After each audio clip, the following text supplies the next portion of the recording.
Hail the Blizzrd. I don't care how I feel. I ignore it. Ignore how you feel. But what's a great metal band, but with a really horrible band name? I love the band, but that has got to be one of the dumbest names I've ever heard in my life. Oh, someone spilled water in my fat bag of weed. Some bands that are canceled now and shit. Fuck metal. What's up, everybody? Welcome back to the Blyzzrd Show. Today, I'm super excited to be sitting down with my next guest that I have on. He is the founding guitarist for the progressive death metal band Rivers of Nihil, and we're going to be talking about their new album, their self-titled eponymous fifth studio album coming out May 30th via Metal Blade Records. I'm here with Mr. Brody Uttley. How are you doing today, sir? I'm doing good, man. Thanks for having me. Nah, thank you for taking the time to talk about the new album, man. I'm just listening to it again today, and it's a really just beautifully crafted piece of work, honestly. Thank you. It's very familiar. As somebody I've been listening to Rivers and Isle since Owls and dove back a little bit into Monarchy and into Seeds, and really just hearing the progression of the band from those earlier albums onto this album is just truly remarkable and outstanding. Appreciate it, man.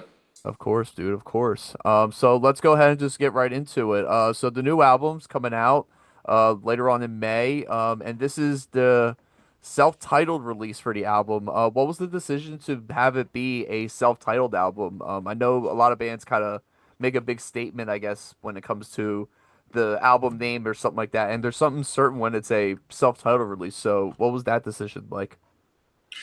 Yeah, I think that it was just, our first four albums were part of this kind of seasonal concept. Each record had a different seasonal theme. The first record was spring, second summer, third fall, fourth winter. And being that we kind of closed out that concept and then simultaneously went through like a pretty big lineup change. I think we knew that we were coming into a new era of the band, and we knew it was just going to be different no matter what. We just we thought that giving this one the self-titled moniker was just kind of like a powerful statement of like, here we are, like this is the new chapter. It's just like a big statement, I guess, like I remember when I was a kid and I would listen to, I'd be checking music out for the first time, and I didn't know a band, maybe like I would see if there was an album that was named after the band, I always would see that and be like, like this one's probably like important for some reason, and I would often end up starting there, like whether it was with Metallica or Black Sabbath,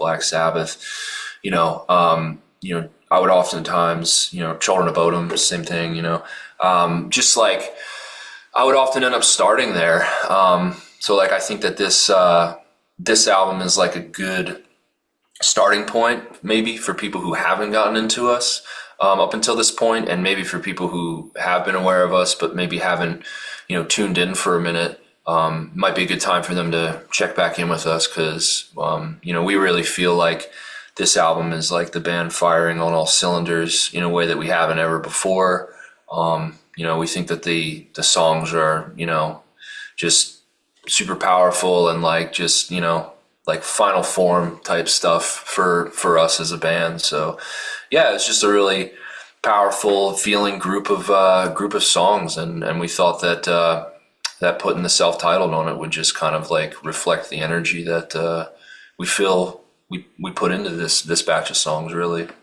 No, definitely. It definitely sounds a lot more cohesive, definitely, that the band sounds. Not to discredit the cohesion in the process with those earlier records, but it definitely feels like everybody kind of understands the assignment at this point.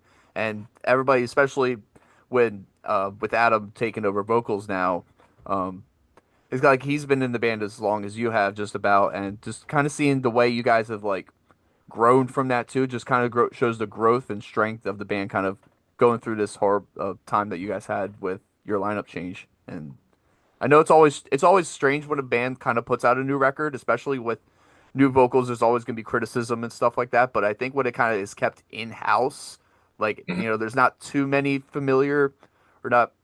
I'm sorry, not too many different changes in the sound of the vocals, but it's still kept in camp, if that makes sense. Yeah, totally. I mean, when Jake was no longer, going to be involved with us, I remember we initially were kind of like talking about like who we could get as a vocalist and like had like a list of people. And, the more we thought about it, we were just like, man, like Adam's always written the lyrics anyway. I mean, he's already like one of the vocalists in the band. Like, do we really want to bring like in like an X factor, like a new person who like we have to learn, everything about their personal, habits and, quirks and all that. Like, do we want to throw that into the cauldron at this point? When we already have like Adam, who's like an incredible vocalist and songwriter on his own. So we just ended up, like you said, keeping it in house.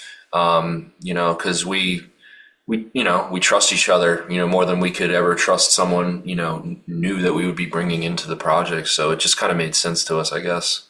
No, definitely. And I think it's just much more, you just have a better outcome, I think, as a band, and you know what you guys all want to do. And like you said, bringing in that outside factor could change the direction of what you guys had already had, working for this new album, even before Jake left. Yeah, for sure. Definitely. Kind of going back to a similar theme with we were talking about themes from the previous records. Where you have another incredible piece of art for the album cover by Dan Seagrave, who's worked on many different album arts for you guys in the past. Talk to me about the image you had in mind when it came to this self-titled release. Like, did you have a certain vision, or did you kind of let him take it in his own creative direction?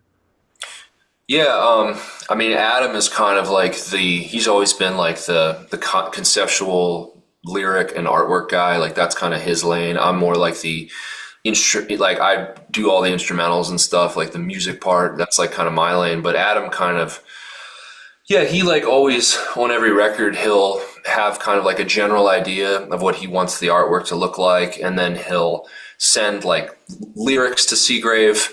And Dan's like very good at kind of taking a general idea and then taking lyrics, which, kind of have specific, he'll pick specific things out of the lyrics that, he's drawn to, that he feels like might be like key points that he could kind of like cook into an album cover. And he'll just kind of like hit us back with, like a rough drawing, pencil sketch, and we'll get like through a couple different versions of something like that before he does the final. But usually it's really just Adam coming up with, a general idea, sending some lyrics to Seagrave, and those two kind of like hashing it out between them.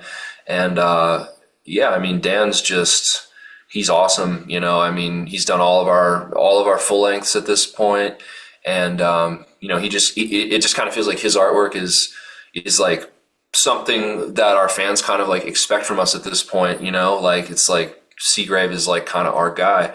But yeah, on this record specifically, I know that Adam was kind of going for that biblically accurate angel thing, the like do not be not afraid kind of vibe. I think that the artwork sort of represents this new era that we're going into as a band, kind of just this like, you could look at it a couple different ways, but like just this like, monolithic thing, in front of us that like,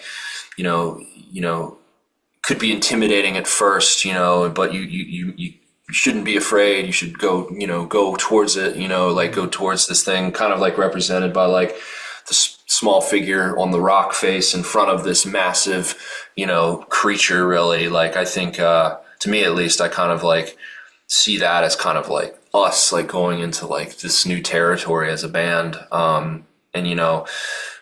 Could also be like, just, yeah, like the new era of the band, just like this new sound that we're exploring and like just, new frontiers basically. I think that was kind of like, just wanted like a big, powerful looking, like monolithic kind of symbol kind of like on the front of the album.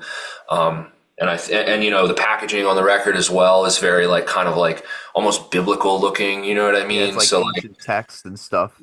Yeah, so like we just really wanted to go for that like just like big, like almost like religious looking kind of, imagery on this one, because we just feel like it's like a real powerful, like just a real powerful era of the band that we're entering. So yeah, but Seagrave was great. He's like I said, he's just kind of like part of the team at this point, and even though we've only met him in person one time, we just kind of like seem to understand each other, and we're always like really pleased with the results that we get from him. Yeah, dude, and it looks really killer. Like you said, the packaging for everything with all of the pre-orders and stuff, it looks really good. The design on it is like absolutely killer. Yeah, And man. it kind of does look like a folded book, I guess, like the Rivers of Nile part being like the spine, and then the front page being like that centerpiece of like that angelic monolithic figure. Right. Looks Yeah, yeah. We definitely like took a lot of time with the packaging on this one. We just like, yeah, like we knew it was like an album that like a lot of people were going to be like wondering about, like big lineup shift, different concept than the last four, like what's going on. So like we wanted to really pay close attention to like every detail that we possibly could this time around. And yeah, we're like really stoked on how everything turned out. And I've seen actually have some of the vinyl variants the label shipped to me this week, and I've been checking them out, and all the packaging is so sick, and the colors all look awesome. And yeah, we're like really stoked to finally get this out. killer, dude. Killer, man. I'm excited to see it, dude. I'm gonna pick one up when it gets out. Hell yeah. So my next question is for you being the instrumental guy of the band and stuff like that. This album features a lot of varying different types of guest instrumentalists on the record, from banjos to saxophones to the cello. What was your thought process in adding all these different types of instruments onto the album, and where do you find them kind of like see fit?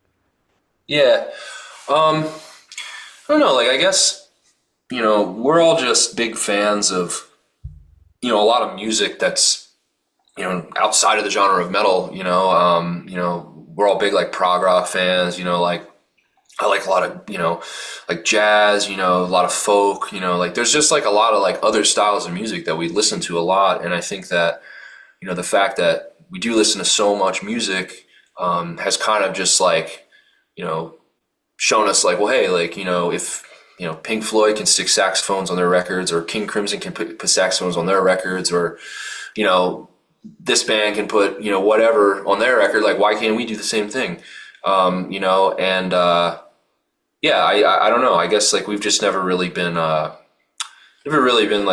closed-minded about like what can qualify as like a metal album. Like even if you look at, which it's funny because like a lot of people when you talk about like saxophone and metal, a lot of people seem to like give us a lot of credit for that, but like it's like, I mean, the Faceless did it before us, Eson did it before us, you know what I mean? Like, I mean, King Crimson, who like I consider like a pseudo metal band, I mean, they've been doing it forever, like, so like, I don't know, like it's we just never have really set hard limits on ourselves, really. Like early on, I think we may have, like, we were like, no, like, these are the qualifications to be like a technical death metal band, and like we shall not, stray from these requirements. And then maybe like on our second record, we started, putting acoustic guitars and stuff on our records, and like it's hilarious now in hindsight, because I remember when we put an acoustic guitar on the second record, I remember all of us being like, man, I don't know, like, are they gonna, are people gonna hate this, And now like we, have like organ solos and cellos and banjos on our records. So it's like, it's pretty funny, but yeah, we're just like big fans of all different kinds of music. And like, I guess nothing ever seemed like off limits to us, and we've been lucky enough to have a group of guys, well, just friends around us that are like talented, Stefan, who played banjo on the record, Patty, who played sax on the record, Grant, who played cello, all these people that are just like down with what we're doing, and have kind of just been like, hey, you ever want a kazoo on the record, let me know. Not that, but you know what I mean? But yeah, so it's just kind of like, yeah, we just kind of keep an open mind because we're just fans of all kinds of music, and we just have a lot of sick friends that are just like real down to come and play on our albums, basically. Nice, dude. Like, and one of my favorite things too is also like on this, from the banjos, the cellos, and all that. There's like also like these like orchestral vocals in there too from like a many number of different vocalists on here too, and I especially on the song Despair Church that I was listening to it earlier today. Just all the different layers of harmony and stuff like that just really add to that sort of like gospel style that Hmm. I was looking at even with the album art too. Tell me Yeah. about that song that you had in mind with these intricate layers when it came to writing that song and putting in all these different vocal layers. Yeah, I mean, I think Despair Church might be my favorite song on the record. It's just like I think it's like I think that song's like a really good example of like a true collaborative song. For us, because like a lot of times, like I'll end up like writing like the entire song musically, you know what I mean? But like that song specifically, like I remember Andy came to me with like the opening riff, that kind of like dun dun dun dun dun thing, and then he also came up with like kind of a rough outline of the chorus. And then I was like, oh, like that works perfectly with what I was working on. It was like one of those kind of songs where like everything just kind of fell into place, like we all just kind of like were on the same kind of like same trip at the same time, basically. And yeah, like I remember when we were listening to the first time I heard like Despair Church, like I remember like that song, like really, I had like a big emotional response to that song. Like it hit me super hard. Like I was like, damn, I was like, this song is awesome. Like the chorus is awesome. That like weird, like bridge part where like it gets super like evil sounding, and like then like the big, kind of like outro on the song, with sax and everything. Yeah, it was just like a big collaborative moment for us as a band, I think. And, the vocals, on that song and just really, I mean, on the whole album, I mean, the vocals are just, I think the star of the show on this album, there's tons of great drumming and saxophones solos and guitar solos and everything, everyone did a great job. But I think that like the real star of the show, the real difference on this record is the vocals, these like big 3-part harmonies, like kind of like death metal Bee Gees or death metal Crosby, Stills, Nash kind of vibe. You know what I mean? Yeah, I mean, just bringing Andy in, I mean, he, from Black Crown Initiate, I mean, he's super like, has a super distinct voice, really unique voice. And like, just having him in the fold, kind of opened up a whole new door for us as a band, sonically, and all of the ideas that he had while we were tracking vocals with like harmonies and stuff like that, stuff that we might not have thought of before. I feel like it really kind of culminated on Despair Church. And the other song that I think has, some really incredible vocal stuff is The Logical End. Mm-hmm. I think that song as well, like there's like just a lot of awesome like vocal work on both of those songs, Despair Church and The Logical End. But yeah, I think bringing Andy in just kind of like opened up, a different door for us, really. Because I mean, Adam, he did clean singing on the previous 2 records, and so did Jared. But like, I think once we got Andy in for that third harmony, like it just totally like gave us this new voice, both like literally and figuratively, I guess. No, definitely. And I wanted to talk about that song too, The Logical End, because it just those last 2 songs on the album, The Logical End and the title track, Rivers of Nile, it kind of just seems like it just kind of goes off and parts ways with the listener on the end of the album, and it's really done tremendously. And the Rivers of Nile has always been a band to me that stands out with their vocals like more than most other progressive death metal, technical death metal bands, just because of the layering in it too, and it really showcases on this album tremendously. Yeah. I mean, the title track, as well, I think that's like another one of my favorite moments on the album because, in the front half of that song, you can hear, all 3 voices, Adam, Andy, and Jared.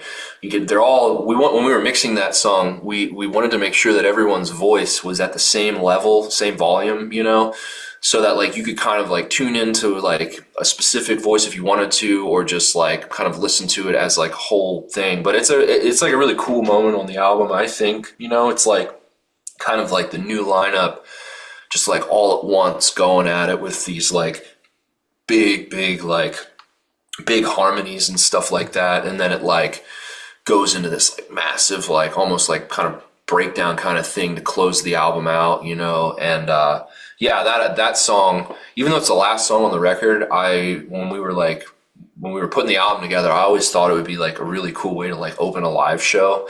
Like it feels like a cool show opener, you know? But yeah, that was like last song. I like it. Yeah, I don't know. I don't know why. Like I always just pictured it like, you know, it starts kind of like quiet and moody, and the lights could get kind of brighter and brighter as it gets to this big like boom thing, you know, at the end. I always thought it'd be a cool way to open a show, but it's the last song on the record, ironically. Rivers of Nihil. Yeah. So, but yeah, it was a cool like moment on the record for sure. I mean, it just like, you know, kind of, even though it's the shortest song on the album and like one of the shortest songs we've ever written, actually, I feel like it's just like a lot of big energy kind of like crammed into that song, and a great example of like, you know, everyone kind of singing together and just kind of showing off the new lineup, really. Oh yeah, man, and it sounds really killer. I want to talk about one of the tracks that was released early on from this new incarnation of the band. That being the single Hellbirds.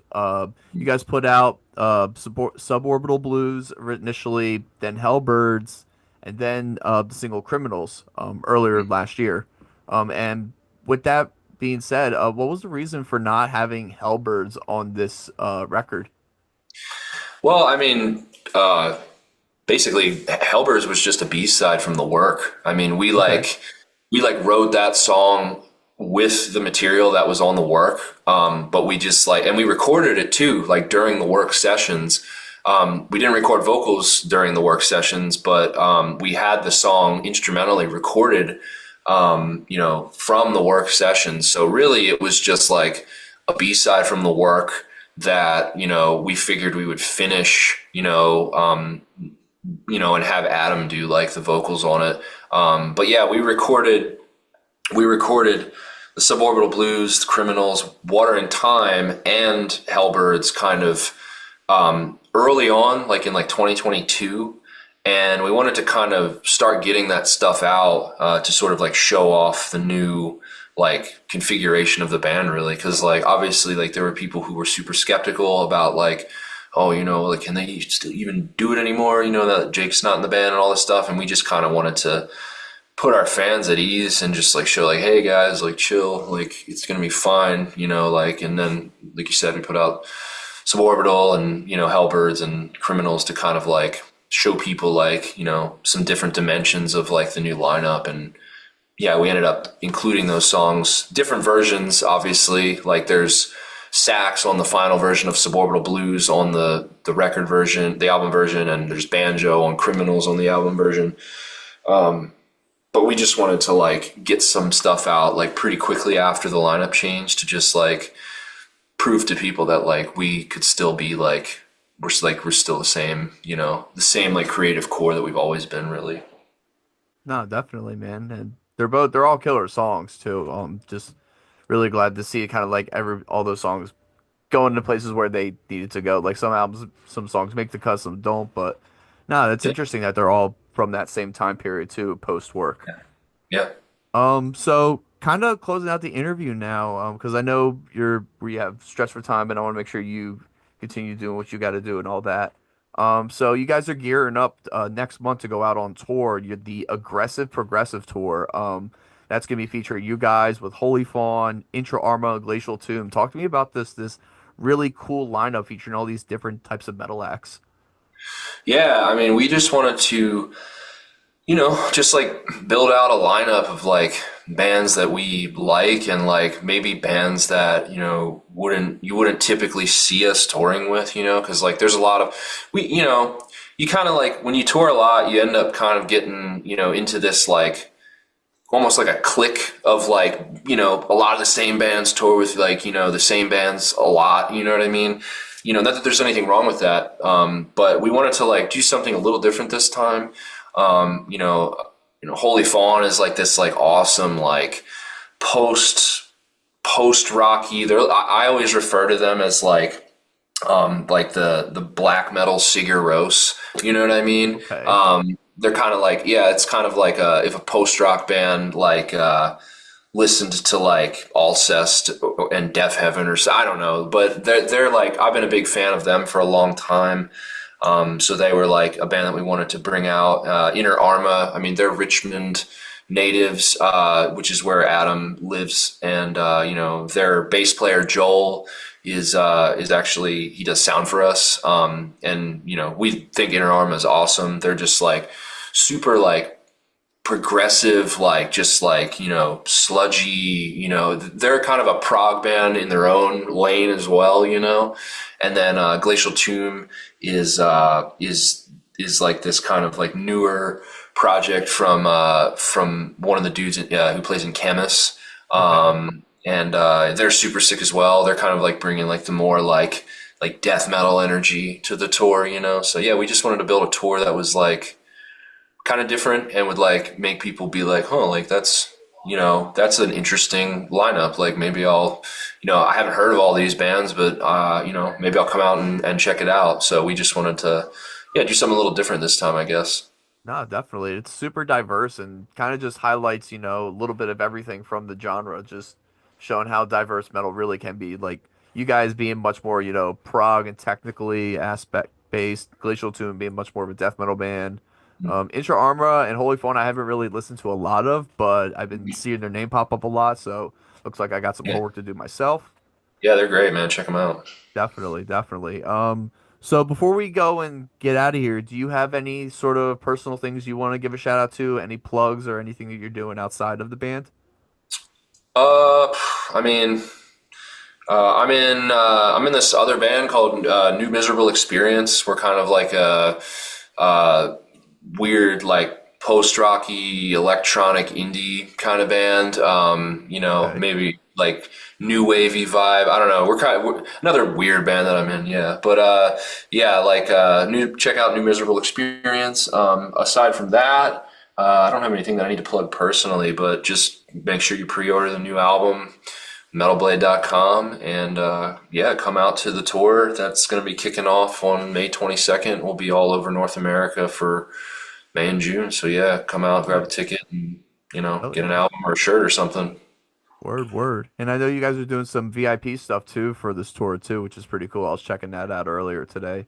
Yeah, never done that. So yeah, we'll see how it goes. But yeah, we're looking forward to yeah, kind of like offering, kind of like for people who are into that kind of like extra, 5%, like, getting, they're getting like exclusive like merch designs and, posters and lanyards and all. We got a whole bunch of stuff that we've got lined up. So yeah, it's new for us, but we're stoked to do it, man. So yeah, should be fun. Oh, dude, killer, killer. And yet again, everyone, that's going to be the Aggressive Progressive Tour. That's kicking off May 22nd in Philly. I'm going to cross my fingers and try to make it out to that show. I'm not too far away, Oh hell but yeah.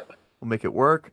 But yeah, guys, make sure you guys go pick up the new self-titled album from Rivers of Nihil. It's coming out May 30th via Metal Blade Records. Go pick up the vinyl copies, go pre-order it, and come out to the show. That's going to be their tour with Holy Fawn, Intra Arma, and Glacial Tomb coming to a city near you this summer. So thanks again for hanging out with me, Brody. I really appreciate it.